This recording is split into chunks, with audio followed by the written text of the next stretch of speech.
Hello there. Welcome to mid-February, where we talk about films from January for some reason. The truth is, I was going to scrap this video, but I want to do one of these for each month really badly, so I'm just going to put it out there, and then you'll get another one in mid-March. No, just kidding. I'll try to have it out earlier than that. But yeah, basically in this video, I'm just going to talk about all the movies I watched for the first time only in the month of January of 2024. Maybe you'll get some recommendations, some films you haven't seen, some films you have, and then we'll have a bit of a discussion about it. Sounds like fun? Yeah. So enjoy some royalty-free tunes while I talk about some movies. All right, I'm just going to start right now.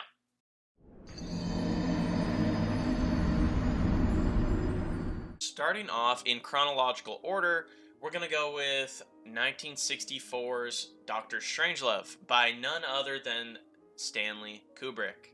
And while this isn't my favorite in Kubrick's filmography, it was a good change of mood from the rather grim month that I did have in January, as you'll see as we progress. That's not to say that this comedy is without its own anxious narrative. I suspect most people watching this know a thing or two about Doctor Strangelove already, but to recap, it's a sardonic black comedy revolving around the Cold War era. And the fact that this was made during that tension-filled era of time was a ballsy move on Kubrick's part, to say the least. And one question I have is, it's hard to say whether this film would have eased the anxiety of the audience or bolstered it for what was to come. If you were there, let me know. But aside from the rather cynical satire and panic-inducing nuclear montage ending, the film is incredibly funny. And this mostly comes down to its characters. Almost every character with any kind of significant role is quite memorable. There's the Russian ambassador, General Turgidson, Jack Ripper, King Kong, and of course the three characters played by Peter Sellers, which is just impressive on its own, but he absolutely stole the show here. And so while I can't put Doctor Strangelove alongside the sprawling epics in Kubrick's oeuvre, like Barry Lyndon or 2001, Doctor Strangelove is a very smart comedy with an excellent commentary on war and the militaristic attitude in general to go along with it. So yeah, check it out. Although, you probably already have.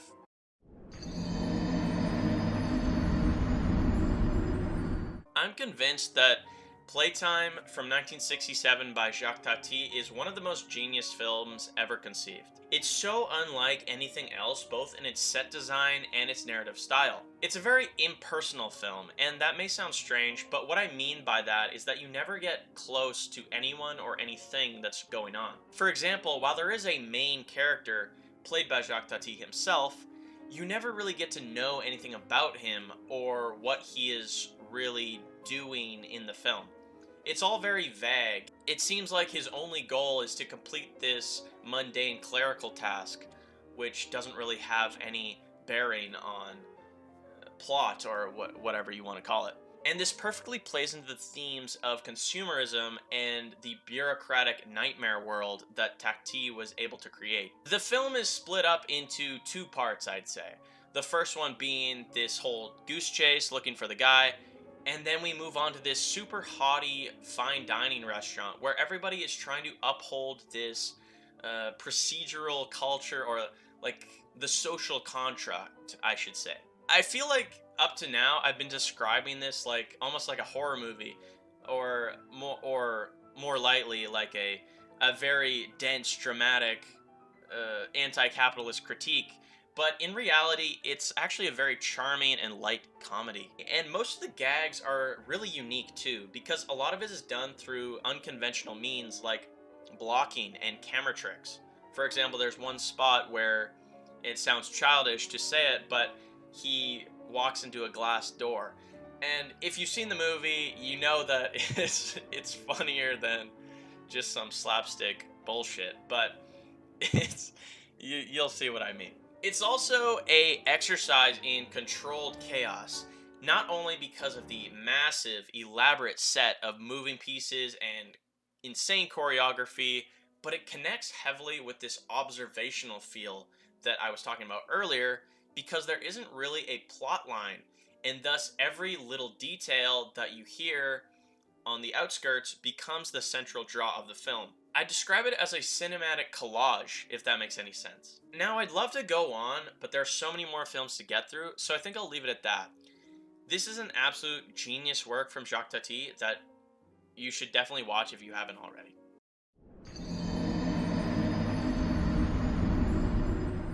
Funeral Parade of Roses from 1969 is absolutely beautiful and refreshingly progressive for such an early work. It's also a great example of avant-garde cinema, basically the dictionary definition of avant-garde cinema, as it blends a ton of different methods and genres. For one, at times it strays into the realm of meta-film, with the interspersed interviews with the actors regarding the film itself. It also feels almost documentary because a lot of the story is born out of the real underground club scene in Tokyo at that time. And not to mention the main character, Eddie, who is played by someone who is actually living this life, besides all that Oedipus Rex stuff and the eye stabbing, but the point still stands. And then finally, there's all the experimental imagery, including the scene that uses Matsumoto, the director's own experimental short film, Ecstasis. The resulting amalgamation is an incredible piece of art that showcases the singular creativity and vision of its director, as well as the transcendent beauty of sexuality.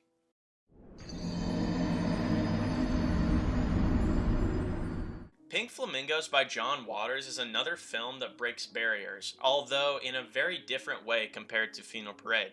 I was expecting something absolutely vile and transgressive when I watched this, and it delivered in every way I wanted it to. Let me say, if there was no male full frontal nudity, it would have been a complete disappointment. And not only was there plenty, but a whole slurry of things that I probably can't even mention on YouTube. I love that Waters was able to make this in the first place, but that it also turned out to be such a cult classic.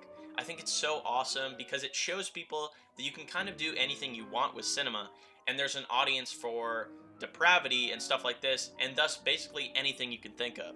And the fact that it was made for $12,000 US also supports that independent cinema dream, right? You also have to love the performance from the real life drag queen Divine, who absolutely kills it and basically defines this movie. She's as important to the film as John Waters himself. Her speech is hands down one of the coldest moments in cinema, in my opinion, and I think I'll just leave it with that clip, because if that doesn't get you intrigued, then I don't think anything will. Could you give us some of your political beliefs? Kill everyone now. Condone first-degree murder. Advocate cannibalism. Eat shit. Filth are my politics. Filth is my life.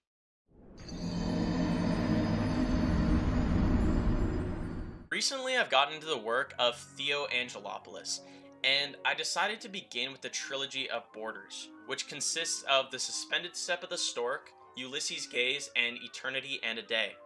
3 great films that share an overarching theme of borders, displacement, refugees, and everything that comes along with it, which was seemingly a very topical subject in Greece at the time. I'll talk about each in chronological order, starting with The Suspended Step of the Stork. I learned about this film, and the director for that matter, through a 3-hour Marcello Mastroianni documentary, so at least I got something out of that time sink.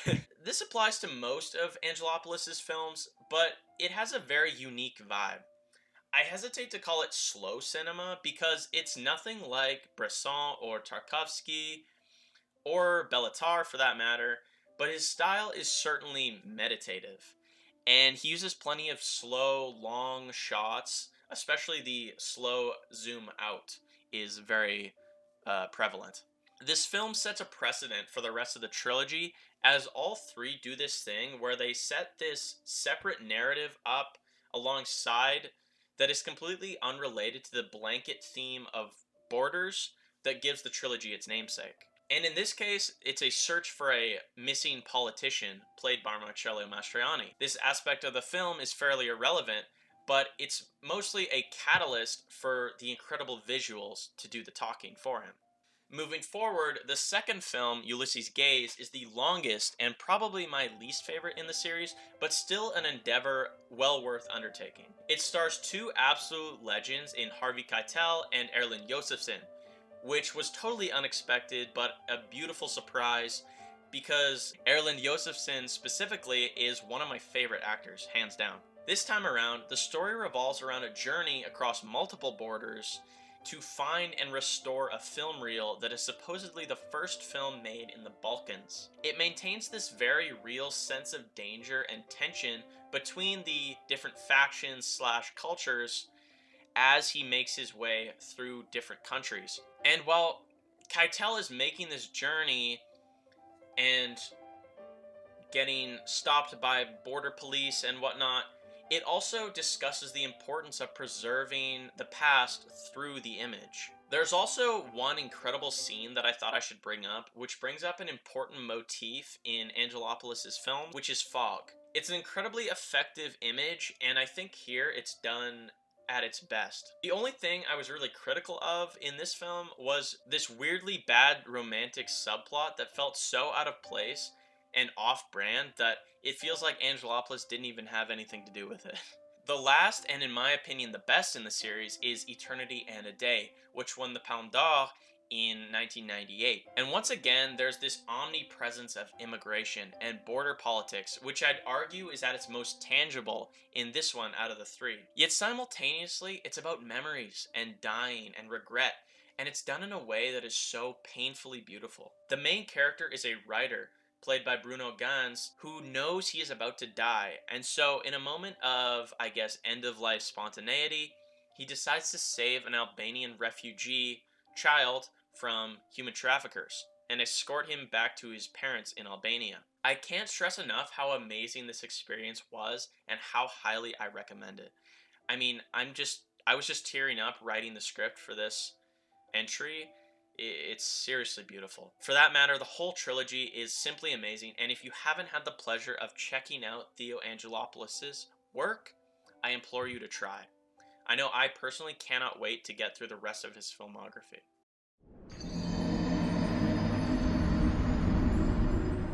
Next up is Bottle Rocket from 1996, which is Wes Anderson's first feature film co-written with Owen Wilson. It's basically just three of the worst criminals known to man stumbling through robberies, then going on the run, falling in love, and somehow finding themselves right where they all started, all in a succinct 90-minute time frame. The film is way more charming and funny than I was expecting out of a debut.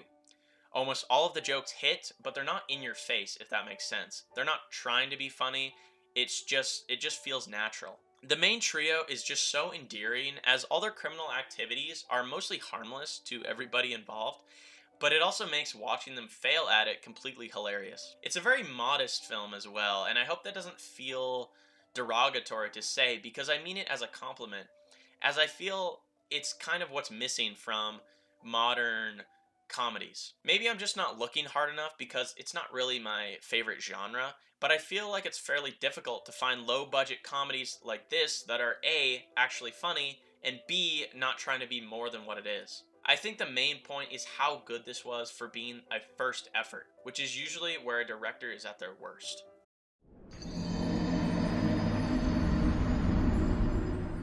Next is Irma Vep by Olivier Assayas, which is, and I hate this term, but a movie lover's movie. Because, first off, it stars Maggie Cheung and Jean-Pierre Léaud, who are both art house legends. I mean, if you're into Criterion or art house in general at all, you'll know who these people are. Next, it does this meta thing a la 8 1/2, where it's a film within a film and goes behind the scenes, so to speak, of the production process. And then finally, the script just features a ton of discourse on French cinema and its place in the modern world, and then just cinema in general. This aspect of the film regarding cinema and the history of it is especially poignant in the fact that the film that they're remaking within the movie, I know it's kind of confusing, is this silent film that is a real thing called Les Vampires.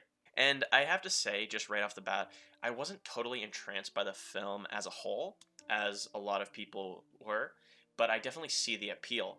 The reason I actually did end up including this, though, in the list is because of the final scene, which I will briefly talk about, but it is something you have to experience for yourself. To sum it up, they screen the director's cut that the character Rene Vidal, played by Jean-Pierre Léaud, has been working on throughout the whole film in a supposed state of psychosis, basically. It's essentially this incredibly experimental, semi-horror-esque black and white short film. So again, film nerds are gonna love that. It's really something special, and I think even if you don't watch the whole movie, I think the ending itself is worth checking out as a standalone because it is just incredible.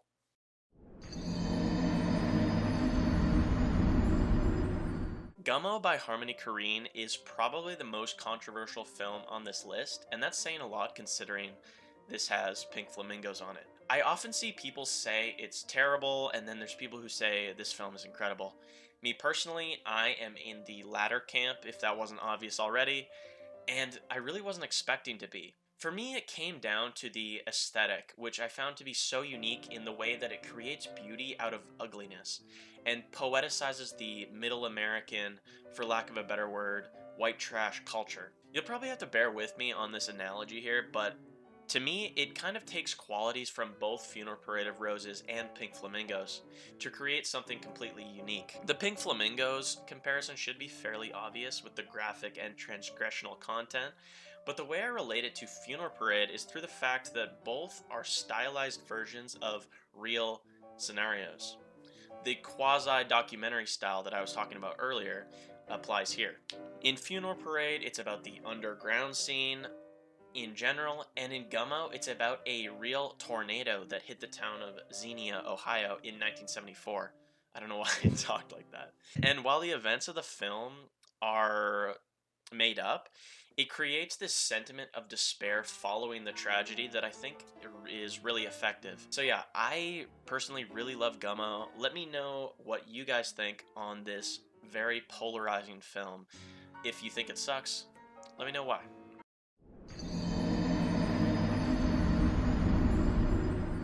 Now getting to some 2023 films. I watched 2 in the month of January, and the first being Poor Things by Yorgos Lanthimos.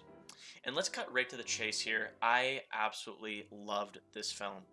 In all honesty, I have a ridiculous amount of things that I would love to talk about this film, but I'll try to keep it hemmed in for the sake of time. But yes, I loved it, and it destroyed my expectations. I was kind of expecting to be a bit middling on it. That's mostly because I missed out on the favorite. I didn't really know what to expect, because I know he had been getting very popular, and I was kind of scared to see what direction he would go, if he would go too easy on the audience, lose some of that unique style that he had in those early works like The Lobster and The Killing of a Sacred Deer. But, of course, I was met with an incredible film. First, let's talk about performances. Obviously, I have to shout out Emma Stone for the physicality of the role, obviously, and her incredible commitment to the bit, I guess you could say. The tremendous sexual aspects of the film are certainly not an easy thing to do, at least not to my mind. And then there's just the challenge of portraying someone who is gradually gaining intelligence throughout the length of the film. And I think that takes so much talent to really display that evolution. And I thought that was just incredible from Emma Stone. And then I also have to give props to Mark Ruffalo, who I usually find to be pretty okay, but here I thought he was just hilarious. Yorgos Lanthimos is already known for this strange, uncanny, deadpan delivery, but Ruffalo took it to the next level and absolutely perfected the style to hilarious results. Moving on, the visual style was also outstanding. The setting is this steampunky, scientifically advanced Victorian Europe, I want to say. And it feels very artificial, but in a good way. I think a lot of people try too hard to make their films as realistic as possible sometimes. And there's a place for that, of course, but I think there's so much artistic potential to be found in using artifice as a cinematic tool, and that certainly is what happened here. There were also these periodic intertitles that announced the city that they were in. They were kind of on a trans-European adventure, so to speak. And so, there's one for Paris, London, Lisbon, etc. And they were all so detailed and gorgeous. I mean, at one point, this is so nerdy, but my jaw literally opened inadvertently, and I was just doing like the Wojak face at the screen, just like, wow, this is incredible. I know that's so bad, but it's true. And then finally, there's the narrative itself, which on its own was entertaining, but then you add these underlying feminist themes, and Poor Things looks to be easily one of the best films of last year. And this may sound pretentious to say, but often at least in the last few years, but I felt disappointed by the new releases, and it just made me so happy to go to the theater and finally watch something that I came out feeling like I had seen a truly great film. So hats off to Yorgos Lanthimos, Emma Stone, and Poor Things, because it's so good.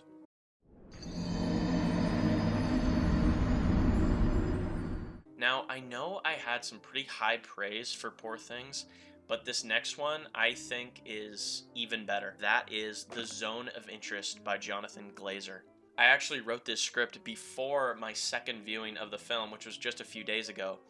And on that second viewing, I think I enjoyed the film even more. Well, enjoy is not really the right word, but I found it to be truly one of the greatest films of the 2020s so far, right beside Hamaguchi's Drive My Car. It's a World War II film, so that's why I kind of prefaced it by saying it's not really a film you enjoy, it's more something you admire or ponder, I guess. And I know what you're thinking.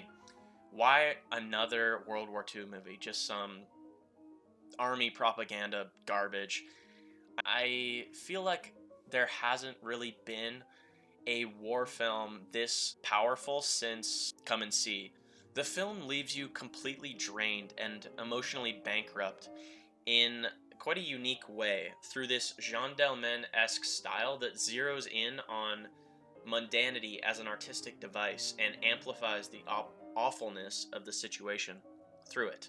It also has some of the best sound design I've genuinely ever heard. I think it may be the best design sound ever. And what I mean by that is the film is so quiet. I mean, the film begins with almost I think almost 5 minutes of a black screen and a chilling soundtrack. And throughout the film, it doesn't get much louder than that. There are a few moments where the volume does rise, but for the most part, you can hear a pin drop in the theater while you're watching this. You see, Glazer made the genius decision to not show any violence or sex or anything like that. No one so much as raises their voice, and the film revolves around this lack of violence. If Glazer showed one tiniest instance of violence, the whole premise would have crumbled. And that's what makes this film so perfect, in my opinion. He refuses to show you anything, and yet in the background, you can faintly hear babies crying, dogs barking, and screams of pain from the nearby concentration camp. And the atmosphere that this creates is so disturbing and deeply off putting. And then the masterwork finally culminates in a scene that will live with me forever, and it genuinely sent a wave of chills running through my body.